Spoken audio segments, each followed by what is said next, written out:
Okay. Okay. Hello, guys. We have a legendary photography tonight with me. I'm so honored to have in my studio Chris Knight. Thanks, Chris, for coming in this live. Thanks This for having me. interview is all in English, guys. I'm If sorry. someone want to make something Italian question, I translate for Chris. And let's start. We have an hour, as always. And so, who is Chris Knight? Come on. You tell me. So I'm a New York-based portrait and commercial photographer. Is generally how I set it up. I like to describe my images as cinematic, dramatic, sense of timelessness, sometimes a sense of painterly characteristics. And I really love the idea of kind of bridging other mediums like film and classic art into photography, kind of translating those ideas into the photographic realm. That's what I'm super into. Yeah. And Chris is a famous photographer, international photographer. He wrote a lot of books. He I wrote made one book. I wrote one book. It's the been most in different important languages. book. The most important book for dramatic photography is your powerful skill. You have a lot of dramatic portrait. For example, for men subject, old subject. I think you like the shape of these faces. I love texture is usually how I would Yeah, say it. I'm a big fan yeah, of texture in all things. yeah. Me too. Like And the idea of heritage and history being in kind of all the different choices that oh, we make in visual. and for example, when you start for example, your a project, something like Don Quixote is your super famous portrait, and how do you figure out, or how do you start from a idea, from a picture, from a painting, from a simply sketch by yourself? Sure. So the Don Quixote project in particular was a more special project. So like I even have I've got a Don Quixote tattoo. Oh, okay. When I was a kid, um, my dad and I were pretty close, and I did like theater, and it wasn't really ever his thing, but he was always pretty supportive of kind of whatever creative stuff I was into. And one show that he really loved was The Man of La Mancha, which is a musical version of Don Quixote. And so when I was like 12 or 13, he took me to see it, and it was like a really great bonding experience for us. And so I always kind of look to that as one of my all-time favorite shows, but also as like a connection I have with my dad. And then as I got a little older and I started to actually know the story more and really come to learn to appreciate how important the novel was and what it represented, it kept kind of always being something that stuck with me, and it has always been just this really wonderful creative touchstone in my life. And so when I did that video series with, at the time was RGG EDU, they were like, hey, what kind of projects do you want to do? And they were willing to throw some cash at it. I was like, oh, here's some stuff I want to do. And I already had ideas that I just kind of kept in a notebook, waiting for the right time to kind of pull the trigger on them. And that was when I did that. Yeah, Donkey was your dream set to make for It was your it was it was empathy. definitely one of those high level ones I really wanted Great. to go. I have these video courses with this particular picture, and I study by the microscope to learn how do you make this one. And the fun part is, do you love hard light? And do you use hard light as a point just for a little small, for example, for the I gobos, something like Yeah, that? I the way I like, usually what I favor is like complex, beautiful light. And some of my favorite light that I ever see is like when you walk around a city with all the glass high rises and the light hits it at certain times of day, the light will bounce off of the glass buildings and then create light somewhere else. And it's like a reflected specular light. That makes sense. That's like my Yeah. favorite light. And so what makes that light special is its complexity, right? Same reason like Penn loved his version of the window portraits, which was the light coming through the dirty window. Like there's a complexity to how light kind of filters through texture. And I always loved that light. And so I kind of was setting out on a quest to figure out how to create a version of that. And along the way, I settled because I love light. I love painting with light. I love shaping the physicality of it and moving it through space. I'm fascinated by it. And I kind of along the way learned that when you create that complexity, that's what I'm drawn to. And it's really what cinematographers do day in and day out. We as photographers, we usually get, I mean, we have the easy street, or lazy street, however you want to look at it, where it's like, let's throw up one light. Maybe lazy. You know what I mean? Sometimes it's convenience or speed or whatever, but like you throw up one light and that's it. But whereas a cinematographer, they want to make daylight. It's not one light coming in through a window. It's one light coming into the window and this thing's bouncing and this one's bouncing because the world is out there bouncing around and doing all this stuff. Yes, to And mimic so I the started, original light. right. And so I started to kind of study more of how cinematographers were utilizing light. And that's what I really get excited by, is like the complex stuff.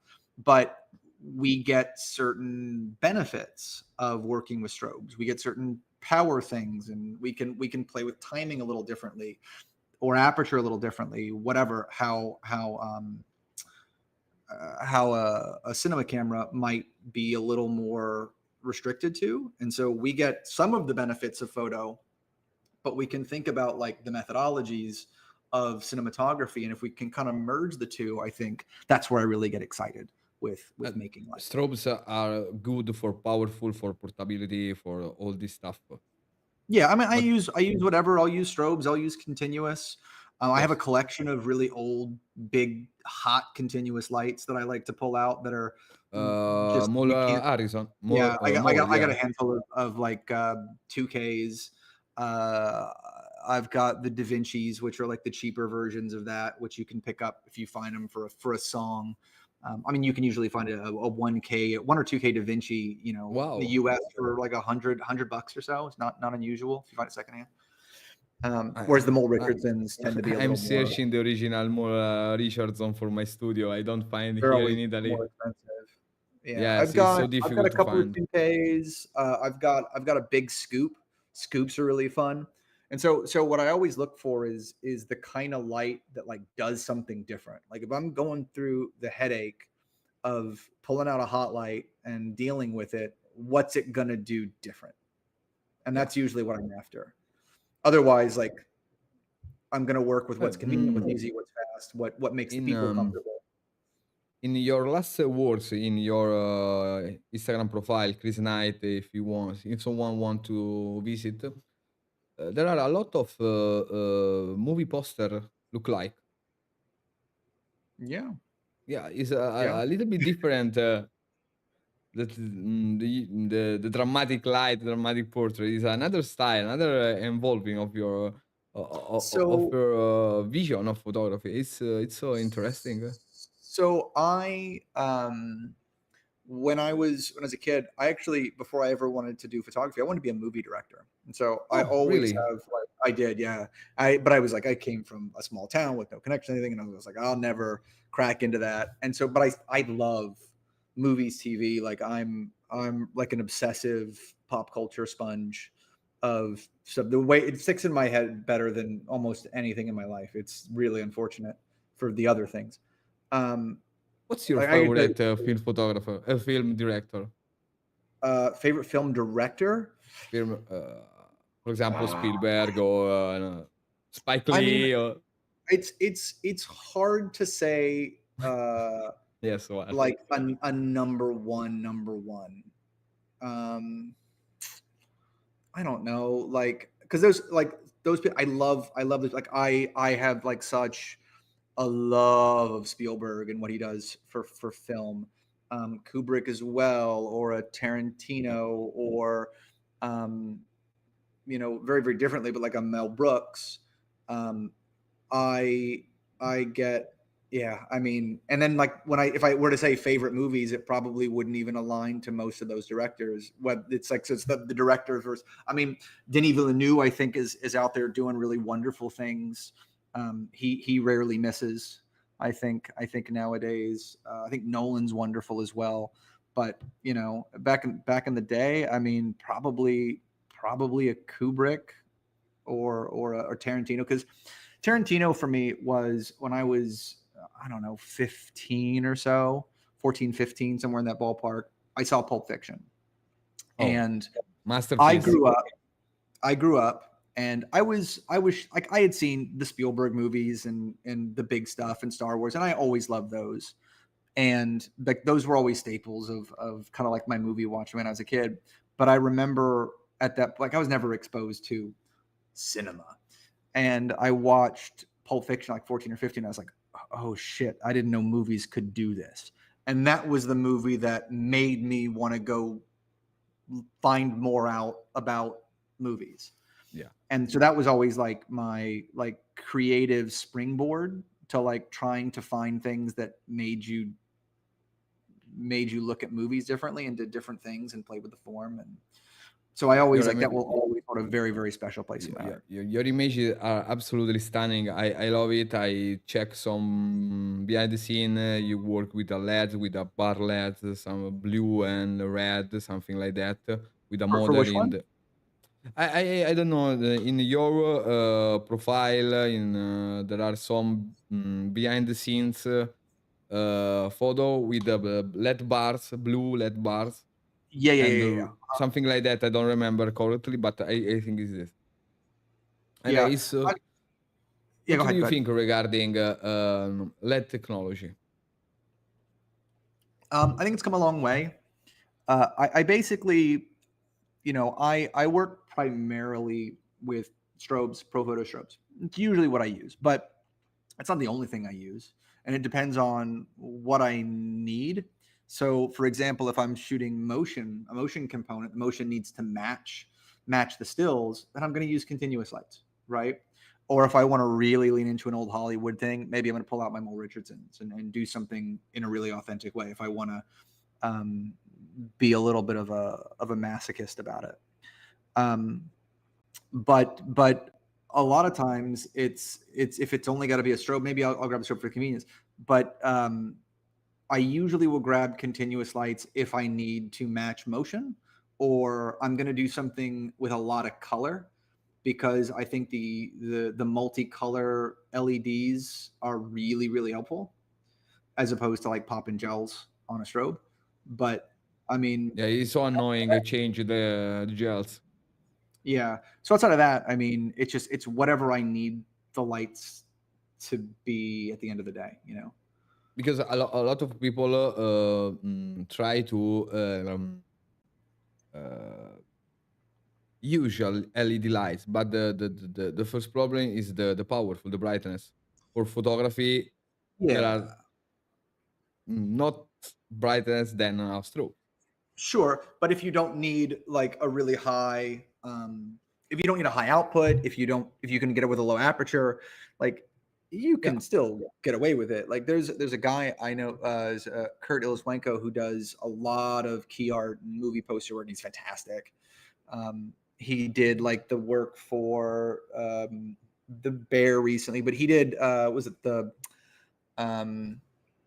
what was it wasn't the last Shogun, it was the Japanese Shogun show that was on Hulu, that what I'm talking about. It was Yeah, I read something, but I'm trying beautiful, to. beautiful show, but the key art he made for it was stunning. Like it Yeah, was mind-blowingly, it was beautiful, beautiful key artwork. And he shoots all continuous lights with LEDs. So like, and one of the cool things that he had talked about is with with LEDs, one of the things that you can do, which is hard to do with strobes, is you can tap it all into a panel, right? And so you can program different scenes into the same rig. And so what he'll do is he'll be shooting, because you're shooting a lot of this stuff for comp and key artwork, and it's got to mix into a few different setups. And so you're shooting, and then he can kind of go, hey, to whoever is running the board, give me sunset, give me daylight, and they're actually swapping the lights with the push of a button on the fly, and that's awesome. Yes, that's the flexibility of the LED lights and So the I'm start to use mixing light, strobes and LED, and I love it, and it's a different approach. yeah, I mean, there's definitely there's a few people out there who do some really great work, mixing kind of the two, um, Mm. like a continuous and strobe together. You get like kind of a light painting-y effect and stuff. It's awesome. Yeah, painting effect is a little, but in my opinion, LED light is more Like, easier to see the real in real time. yeah. Yes. But like if you look at like an Elisabetta Portian or something who's doing like really genuinely interesting, cool work that's pushing photography into a different direction, like she's doing some really complex stuff with like mixing strobe and continuous And light. It's awesome. yeah, and but It's an I evolution of want what Paolo Reversi was doing and Sarah Moon and all that kind of stuff. in my opinion, is a little more fluid because you can turn around your subject in real time and check Sure. Sure. what's going Yeah, on. you're also playing more with, if you choose to, you can play more with time, and so you can kind of inject more of a passage of time into a still, which is a pretty cool thing. Whereas strobes don't really get that as effectively. Is a little bit more limited, but you have a lot of power to use. For example, if you have a That's the trade-off. sunny Exactly. day, you must use strobes. There are Exactly. no way. Unless you got some real bright continuous lights. And, there are some lighting setup that you love and that you like to use for your portraits. You start from one light and after add some light if you need, or you prefer just one light to make something more chiaroscuro. Um, it totally depends. I always Greg Heisler used to always say there's kind of like stages of a photographer. I always like this thing. So I'm gonna give props to Greg Heisler on this. He's like, in the beginning, you learn a little bit about light, and you eventually learn some formulas, and that's a stage, and you get comfortability with that, and then you can get to a point where you learn to do your own specifically creative thing, right? Your niche Yeah. in light. Maybe it's your signature look. And some people, that's where they get, and they can make a really good living doing that one really specific thing. And then the next stage is what he called the subject driven light, where it's the light is kind of determined by the subject or the concept. And I've always kind of felt like that was the aspirational way that I want to look at what I'm doing. And so it's really almost never about a formula. It's really all about what I want to kind of get from the image. And it's almost like I kind of just paint a little here, I need some light over here and a little darkness over here. And it's about kind of crafting it that way. That's where I get more excited. The only exception to that is every once in a while, especially if I'm working in studio and I'm doing like a simple background shot and I want to do like the something that kind of feels like something that feels like the pen window portrait, where he would kind of use a window and it's just that really dramatic high contrast portrait, which is just, I mean, it's famous for that, but it's that classic soft light kind of dramatic-y portrait that most things are kind of on the back of. And that's probably the closest thing that I have to somewhat of a formula, but I also don't really think of that lighting as a setup. as the goal. It's more of it's pretty broad, and then I want to do something really close and intimate and expressive in that space. But that's probably the closest that I would say that I have to like a formula. But there's always a million ways to do it based on what you have at hand. For example, in last week or 2 weeks ago, you made a live demo for Adorama events. Yep, With, that's kind of what I was talking about. That sort of thing. That is amazing teaching demo live. I love it, and you It's made small. It's a small space. Yeah. yeah, it's super small, but I don't know why. All photographers working in this miniature space. Yeah, we work in whatever we have. You know, I had to do this shoot early part of this year. I photographed the cast of Severance, and it was awesome. But it was like there was some really specific logistical challenges with the shot that are hopefully not visible when you see the final shot. So I was inspired by the old Avedon family portraits. So I did one that was an homage to, if you actually look at the 1-to-1, it's the Warhol factory family portrait, and it's kind of weird and uncomfortable. And then there's another one where it's the Ginsberg family portrait, and they're all sitting around drinking tea. But what I loved about the Avedon portraits is he loved to play with weird crops of people, and he would end the frame at all of these unconventional spots. And so I felt like it was a really good fit for the idea of Severance, like kind of fracturing people in these irregular splits of the image. And so that was kind of my goal for it.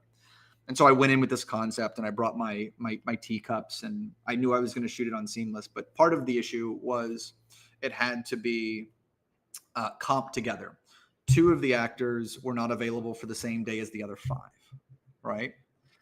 And so the first day, I had the first 2. They were great. They were lovely. We got some nice variety out of them. And I had like this kind of mini ballroom area in the bottom of a hotel. It was a pretty good size space, right? They use it for like small events. Great. I had 2 backgrounds set up, no problem. Got everything I needed exactly as I needed it. The next day, where I had to shoot the other 5, I was in the living room of a suite of a hotel, different hotel. And it had furniture, and it had people, and it had 9-10 foot ceilings. Whoa. It was basically like a normal size living room, but I had to set up a seamless that was lit with 5 people on it. Wow, it's super small spaces. Super small space. And then I had to shoot singles, groups, like different pairings of the groups, the main groups, and then in another corner of it, do an entirely different setup. And then I had to take what I shot the first day and fit them into the group shot that they were there. Wow. And so if you actually were to look at like what I shot on the day, it's very, very Frankenstein, but you shoot it for the assembly of the whole thing, and it gets re-put back together and rearranged afterward to try to look like it's all on the same day. And it's a challenge. It's a big challenge. The idea is like the image you look at and you're like, oh, that's a decent image. But the logistics to get to like, people don't always understand or realize what weird logistics went into making something cobble together. And in celebrity entertainment work, a lot of times it's very, very challenging. You have 1 to 2 minutes to shoot them or do something else. There was another shoot I did. I was for the same magazine. It was a cop show. It's called Blue Bloods, and I think it was 7 of them, I believe, is what it was. And we had to shoot it in like a live galley, it was basically like the walking space behind one of the sets, behind one of the windows, which because they liked the behind the scenes sort of vibe, the magazine, but it was like AstroTurf. And they were actively shooting on the inside, so we would constantly have to move our entire set in and out when we were using it. And so I think it was like 7 of them and then a group. And I had to shoot individuals of each person that were all a bit different, with the set slightly different. And I had to shoot 1 group shot. So as we Wow. call it as a gallery, it's a gallery and then a group. And so like 7 of them in a group shot. I think I looked at my metadata afterward and I collectively shot the time I was shooting from like if I started like from the first frame of one set to the end and then I added that up. I think I shot collectively for like 22 minutes. Wow. Huge time For to spend. 7 people and a group shot. It was like Wow. 22 minutes. It was crazy short. Yeah. So a lot of it is like hurry up and wait.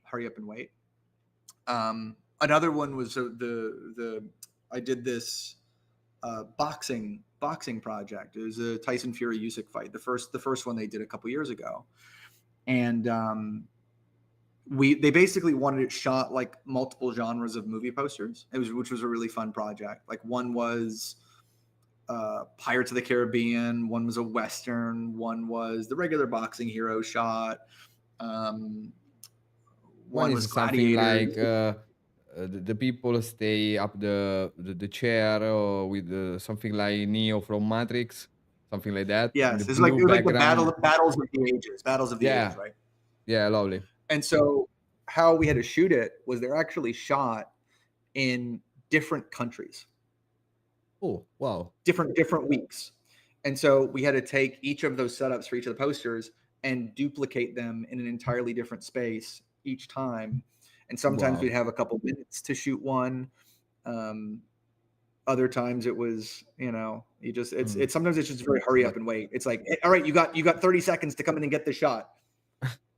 And then but you've got to basically shoot it in a way that you can put everything back together so they all look like they're now going from I'm the same I'm place. so curious to ask you this. How many hours do you spend in Photoshop to match all this stuff together? Well, I mean, the truth is like I spent a lot of time learning Photoshop to not spend as much time in Photoshop. Me I'm too. pretty quick. I started on Photoshop a long time ago. I started on Photoshop before I ever picked up a camera. Like I've been using Photoshop. I calculated it yesterday for um 29 years. I've been using Photoshop. Wow. Yeah, I started when I was like 12. But but once I started taking photography seriously, I started using it a lot more. But like Photoshop 4 was the first version I ever used. And it was like really like I sat down with like Photoshop for Dummies and like went through the pages of trying to figure out how to use the Yes, me program. too. I learned Photoshop by books, not by Yeah, tutorial online. before It's the YouTube, only before anything way like to that. learn. Yeah. So um when I do on my own post, I it's gotten faster over the years and things have come out recently that have really saved a ton of time. Yeah, You know, like automasking. I mean, Avoto has saved a ton of time for just basic cleanup stuff. It's been incredibly helpful. Um, the thing is, I think that you have to kind of know with anything that's automatic where the line is, at what part it starts to not look right, and being able to do the finishing touches. But Yeah. for that project and bigger projects, bigger commercial projects, even if I'm able to do the post on them, like that poster project, I brought somebody on. I brought a guy who's a great retoucher, a guy named Dennis Dunbar, who specializes in key art and poster work. And I brought him on specifically for that project to handle the comping and stuff. And we worked very closely together, kind of communicating stuff before the client would even see it. But he's great and kind of knew what needed to be done and did a great job with it. And The most important thing is the final result, and all of part of this image are looking yeah, and there are other look times natural as possible. there are Yeah. other times where for certain key artwork, I've done a couple of murder shows where you shoot it and you give them all the pieces and I process the image. So like in the hero stuff, I would come in and kind of grade it to look how I wanted, and then I basically hand it off and I say, enjoy. Yeah. And in some projects, like I'm part of post production, but not necessarily. Sometimes it's completely handled in house, and that's why, like with any of the photographers who shoot that kind of work, sometimes the post work is all over the place because they're not usually doing it. Yes, but in looking past in time, Photoshop is more complicated than now. Oh For yeah, it's much easier, example, much now user it's friendly super easier for masking, for for sure. noise remover, for Sure. match light, match color, etc. And but I'm old school and I use old method to Yeah, I mean, uh, I was to kind of showing process this my comparison, photo. and this is kind of the whole thing, right? And this is indicative of as technology improves, uh, Yeah, the looking craft of any the gets pushed away, and the idea of good enough becomes more of the de facto standard. And so with AI and kind of people more producing content instead of concepts, you know, they're focusing more on, they're just letting things be good enough. And I did something the other day where I was fixing hair on something. And I go, so the hair is messy. I said, we're gonna fix this. I said, let me take a look at a generative fill. I was like showing a class. Did the generative fill, it was fine. I said, now, and it was 10 seconds, right? I said, now let me do it by hand. And it took me like 5 minutes. And it was better. But because you are more skilled than AI. yeah, but Is you're also doing it based on nuance, and you're bringing in an mm, actual critical thinking element to it where it's quick, and sometimes quick and easy is enough. yeah. But But for that's just the example, world. I'm in this period I'm certificating myself from Capture One instructor, and the last Mhm. version of Capture One is so powerful. For Yeah, beauty photographer, is the this the um, skin. yeah, skin retouch Yeah, is yeah. something I like agree. special. Long time coming. Mm. With big Yeah. files, for example, Fuji or Sony or big camera sensor is a super Yeah, I powerful mean, tool. I think that's the natural move for them. I mean, I know they're working on some stuff that's coming out soon.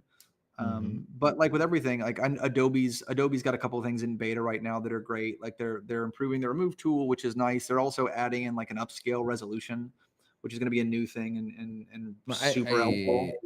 yeah, is Like Adobe. everything's just flying at the speed of how quick things are coming out now. It's In crazy. my in my opinion, Adobe focused itself to change um, the color theory behind Photoshop. Yeah. Yeah, it's so old. Like for example, I don't know. I mean, there are old color spaces in Photoshop, and the color are not. Yeah, no, I agree. There's quirks within how Photoshop manages color, like for sure. Mm, But they're kind of baked into the core functionality. I don't know if it's fixable. It's like I like to use LUTs, yeah, me too. but the way it handles LUTs is not correct. I butted up against this. This is probably going to be way too nerdy for anybody who gives a shit about this. But um, so I recently I tried to hire somebody to make a plugin for Photoshop that could handle LUTs better. Like I basically wanted what Resolve does, where it's like you could get a live preview of everything and scroll through it. Whereas like you have to click each thing on a LUT, which is a pain. And so I wanted to scroll through it, or I wanted to see it all as a preview. And I basically learned that every time you it's not possible to do encoding because there's no way to recall a LUT, because every time Photoshop opens, it does this weird thing where I'm probably a little off on the technicality side, but it does this weird thing where it converts the LUT, the cube file or 3DL file, to an ICC on the back end. You can make with So it's another technically not a program. LUT. What's that? You can make it with another program called 3D Lat Creator. Free Lot Creator, I know, but I was looking for something that was live and quick. I use 3D Lat Creator But for but you know what I'm saying? ICC Like profile. it does this weird thing where it converts it to an ICC, and so it doesn't actually behave like a LUT behaves. It's not actually really truly transforming the color space. And there's a handful of tools that Resolve has got that I wish Photoshop had. Like I would love to have the scopes. Scopes would be so amazing at being able to Yeah. correct the color So if balance. you are I love the web, the transformer. We don't have that, and they're amazing. I if would you love to have want something. something like DaVinci Resolve in your Photoshop, you simply try Mind the Color. You what the color? Sorry. External plugin Yeah. developed here in Italy from Carlo Diamanti, is a big friend, What's it called called? Mind the Color. Mind the All color. Yeah, all people in my audience use this program. In Italy, we use all this program and All right, I'm gonna image. check it out. I'm writing it down. Yeah, image all Oh, I see it. powerful Yeah, it's the web. Yeah, it's exactly what from I'm looking DaVinci for. Resolve in your Photoshop in real time with the scope, vector scope, all That's stuff. exactly what I'm looking for. Yeah, Yeah, I after gotta get live, into that. I give you the details, That's but exactly what I'm looking for. That's perfect. yeah, that's the final and is you can preset your LUTs and Perfect. That's 100% what I'm looking for. yeah, and Thank you. It's if you very want after helpful. live, I can see you. 100%. I will 100% take your one. That's awesome. Thank you. Yeah. Yeah, it's super awesome program, and the color space is the new one, the newest one, Okay. and it's more precise. If you can grab all skill tones, all reds, you can use a web. You can use oh, Super helpful. that's funny. Amazing. Uh, Perfect. you I can did not know use that in existed real time lab because I've looked to, for that. I've looked for that for years and I've never found it. and I don't now know you why I've find never it. been able to find it. I clearly don't know how to use the Carlo internet. is super happy to give you this program. Perfect. Carlos Man, you is are my Chris hero. Knight. He's my hero. That's exactly what I'm looking for. And that's amazing. Oh, regarding your idea of content we talked about before, the content, okay? For the younger photographer, in your opinion, is more important the content or the to make content or to make photography? You are a Depends on what teacher. your goal is. Mm. What's your Depends on what your opinion? goal is. I mean, this is where I sound like an old man yelling at the clouds, though. Um, I understand that content is necessary as a promotional tool, and promoting yourself is important, and it is kind of the vehicle for how many people promote themselves now. Unfortunately, there's not really a wonderful platform or conduit for photography and its photography purists to really share their work in a way that gets attention. You know, it's not really out there, and it's a bummer. Like it's people are more concerned with video content, and so you see videos about photography versus photography itself, Photography. right? Yes, it's true.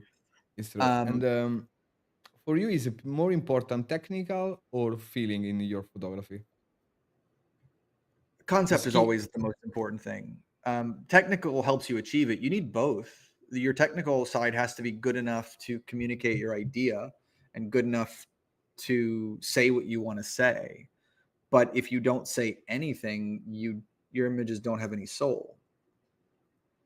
Yes, is the big through. And in my opinion, in this period of our life, of photography life, it's so difficult become a professional photographer I agree. It's very difficult. because we have a lot of young photographer to want to be a great photographer without any ideas or simply copy and paste that they say or they see Yeah, in I Instagram will or I something like that. yeah, but I mean that's always been the case. and people who were starting out, and we were all there. We all started from a place where we copied somebody else, and we tried. That's how so many people learn. I think the challenge nowadays, whereas let's say even 15 years ago, is you didn't have an algorithmic way in which people saw it, and so the better stuff did kind of rise to the top because it wasn't about gaming a system or learning how a system promoted your stuff. If you created cool work, the work could be found. There's actually a really great, I think it was a South by Southwest talk. It was by the guy who is the CEO of Patreon, and he talked about like the stages of the internet. And in the beginning, like the internet was read only. It was people would put up stuff and then you could see it. And then you had like the bulletin board, and it started to become interactive.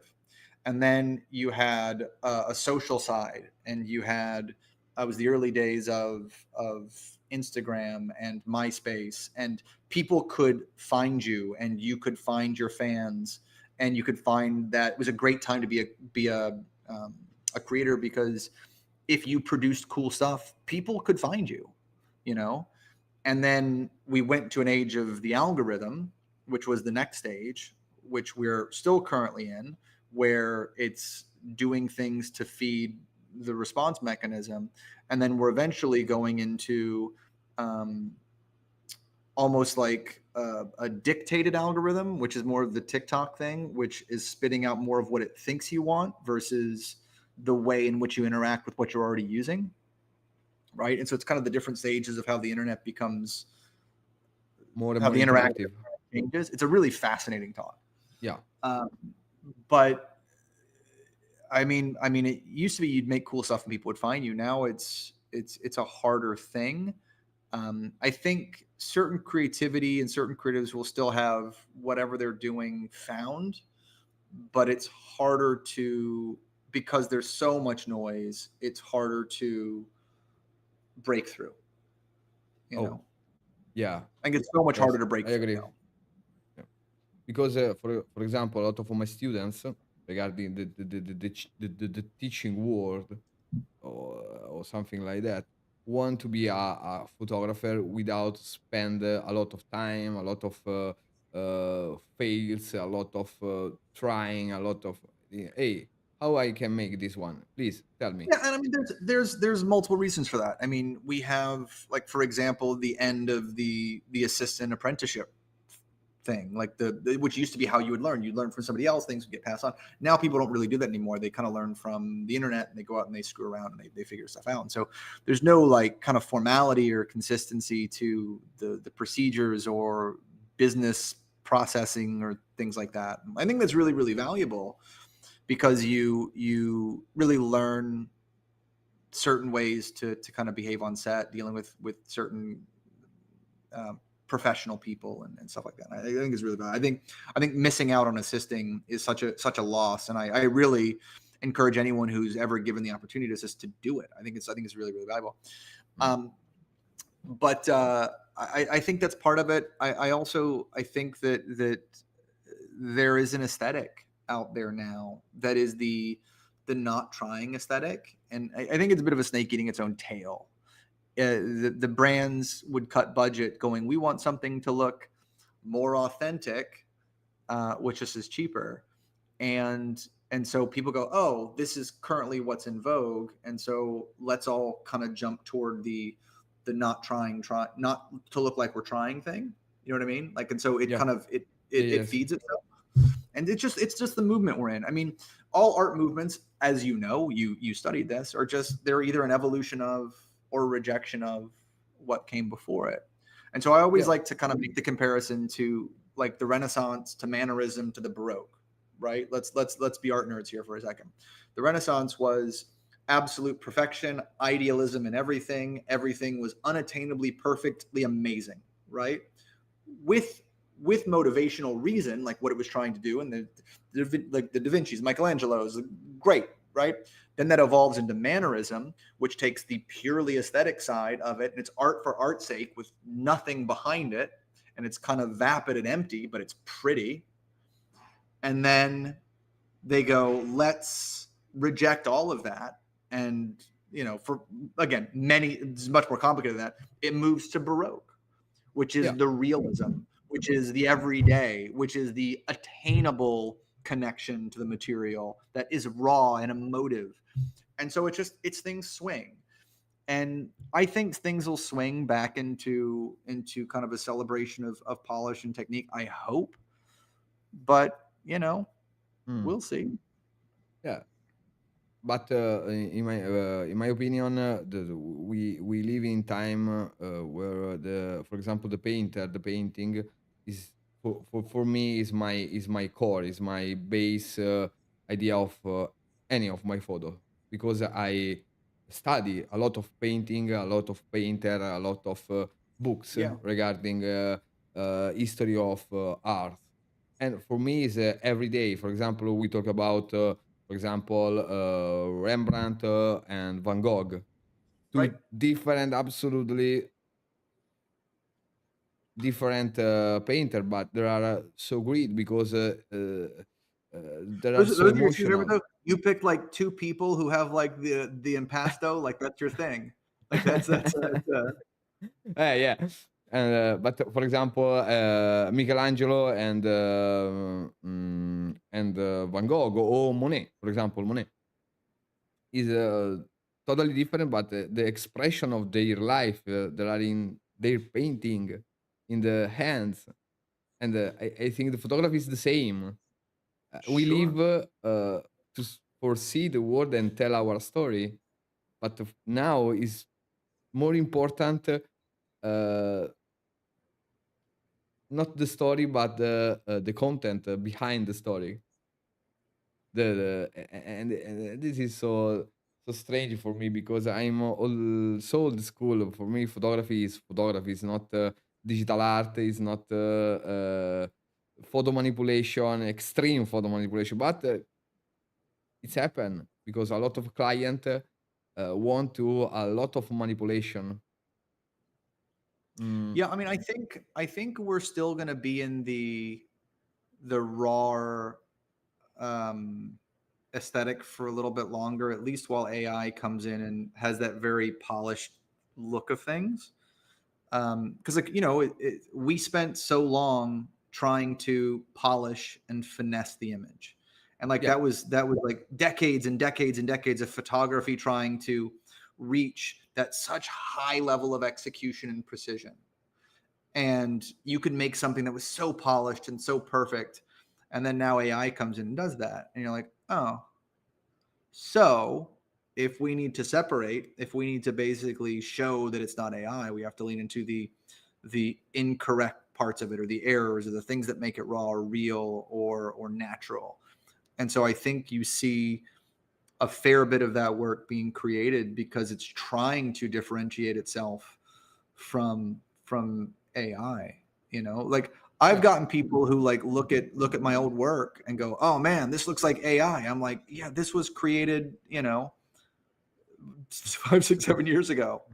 Or 10 years And ago, like for or example. whatever. And I was like, "Yeah, no, I mean, there's nothing I can do about it, but Mm. That's the quest. That's the point. People don't realize there are the people like you can make something better than AI. That's the point. And ideally." no, it's true. It's totally true.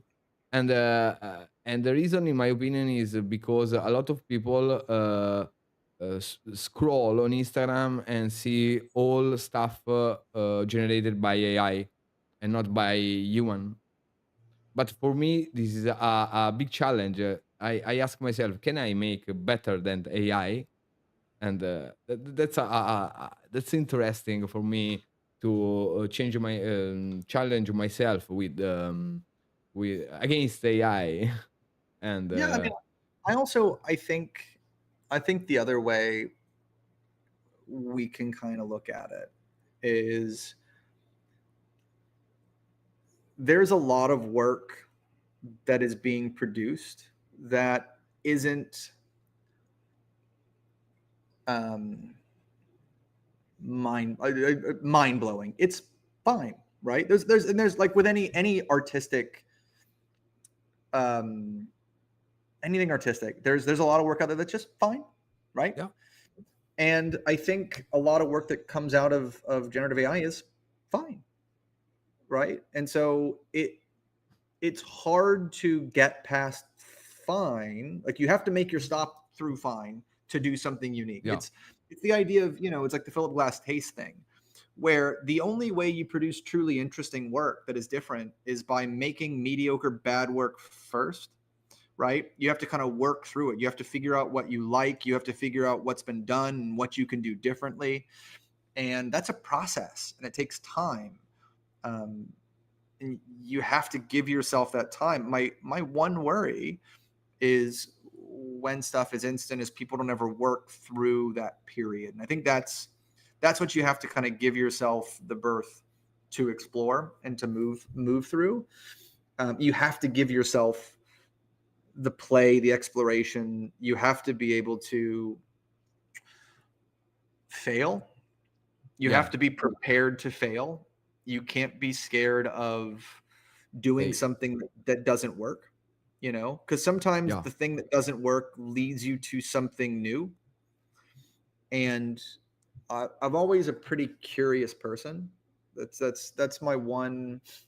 It's my one superpower. Is if I don't know something, I want to learn how to do Me it. too. I'm so curious to learn new stuff. So if I don't know how to do something, I'm like, well, let me go see if I can figure it out, or let me try this. And if it doesn't work, I'll do something else.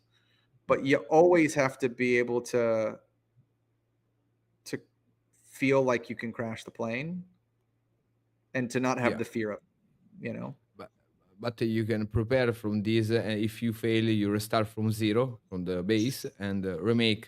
Sure. For example, you made a very interesting image that I want to talk to you before close this live, and I'm so curious to ask you how to make it. Is the picture with a man with the arrow inside their body, like Christ, something like Saint that? Sebastian. Yeah. And there are special effects or post production? No, that was real. So that was one of my. So there's this. The light is so amazing with the oil in the skin. It's Wow. very shiny. It's very shiny. Yes. So there's this creative process. It's called. I think it's called. Oh, what the hell is it? Analytical thing. I know. It's basically if you change one small thing in a piece, how do you change a bigger meaning? Right? Yeah.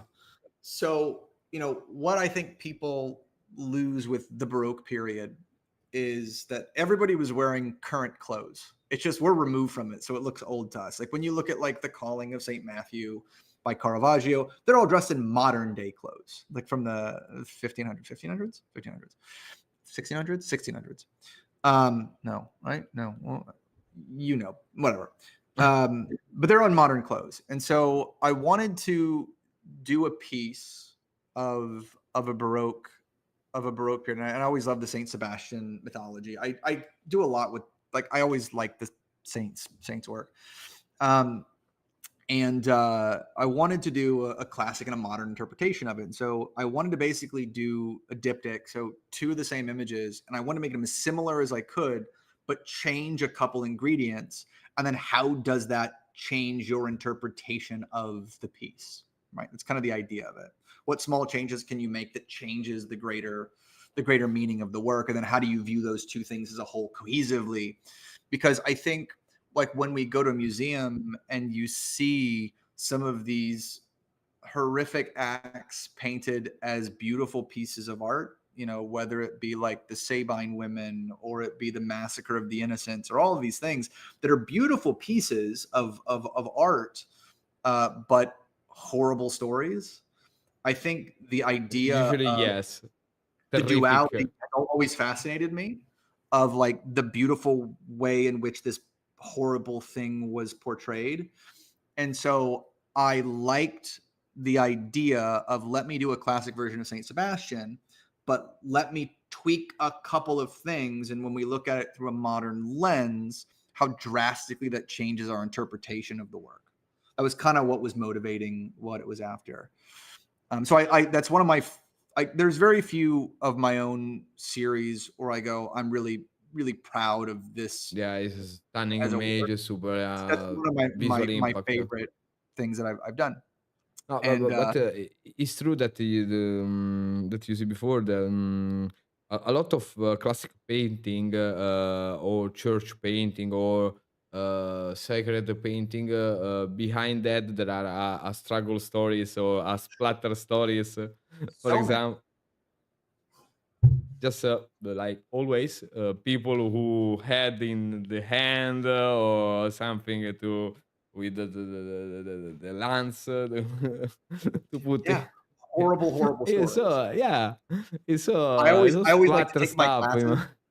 I always take my But it's classes. I classic. was like, we go It's to okay. the Met, we go to the museum. I'm like, see that painting right there?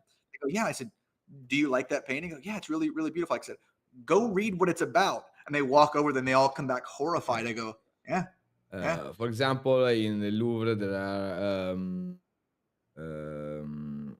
Saint Mary in Flame, Santa Maria in Fiamme. Uh-huh.